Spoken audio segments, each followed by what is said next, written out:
بسم الله الرحمن الرحيم الرحمن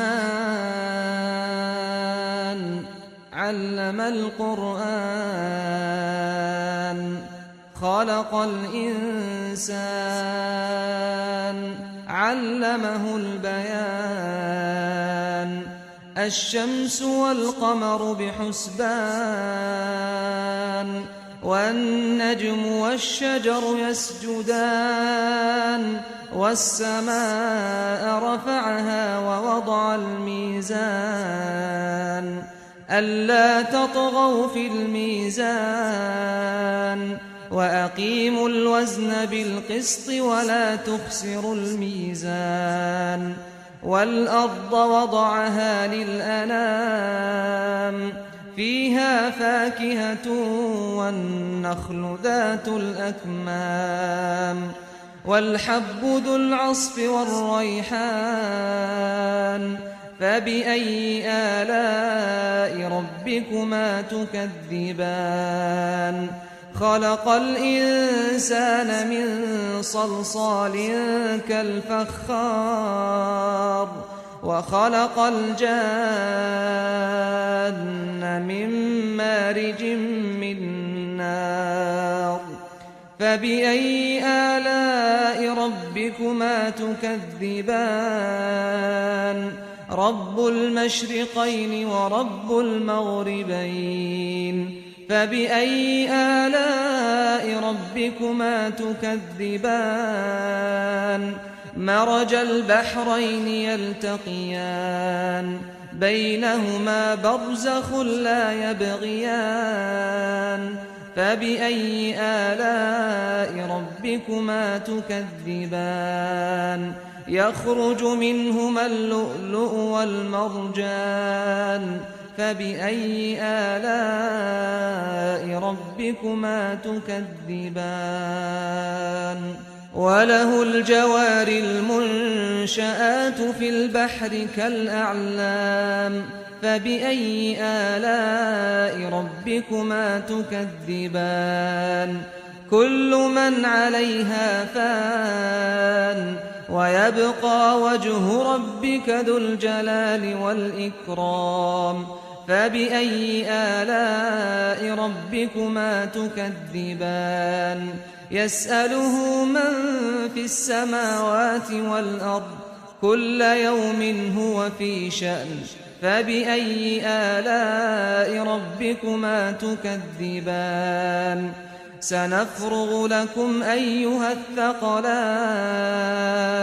فبأي آلاء ربكما تكذبان يا معشر الجن والإنس إن استطعتم أن تنفذوا من أقطار السماوات والأرض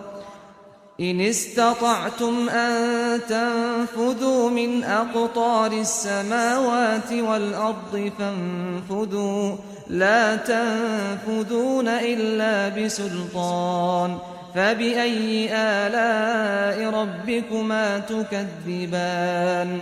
يرسل عليكما شواظ من نار ونحاس فلا تنتصران فبأي آلاء ربكما تكذبان فإذا انشقت السماء فكانت وردة كالدهان فبأي آلاء ربكما تكذبان فيومئذ لا يسأل عن ذنبه إنس ولا جان فبأي آلاء ربكما تكذبان يعرف المجرمون بسيماهم فيؤخذ بالنواصي والأقدام فبأي آلاء ربكما تكذبان هذه جهنم التي يكذب بها المجرمون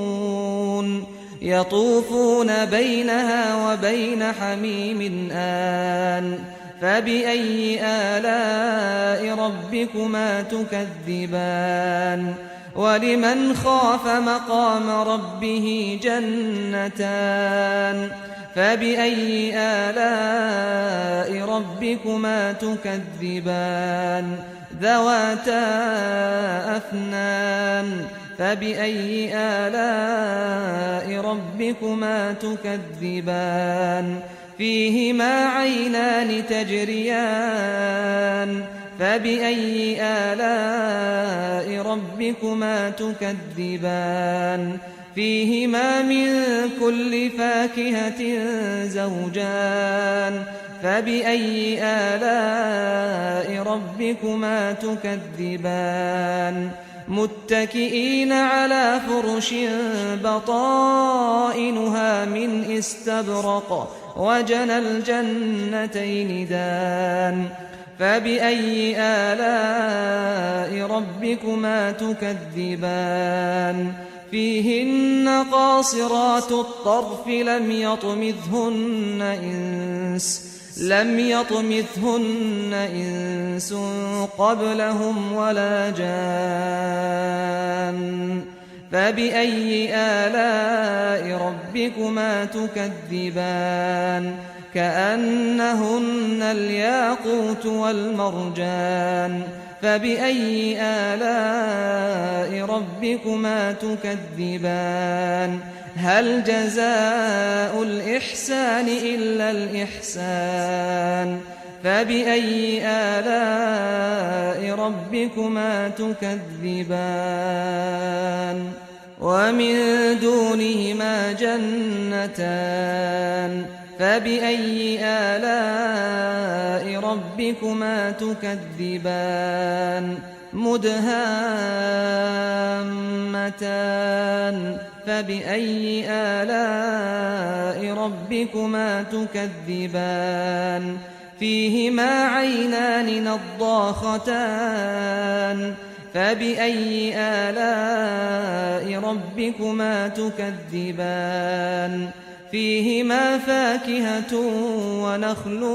ورمان فبأي آلاء ربكما تكذبان فيهن خيرات حسان فبأي آلاء ربكما تكذبان حور مقصورات في الخيام فبأي آلاء ربكما تكذبان لم يطمثهن إنس قبلهم ولا جان فبأي آلاء ربكما تكذبان متكئين على رفرف خضر وعبقري حسان فبأي آلاء ربكما تكذبان تبارك اسم ربك ذي الجلال والإكرام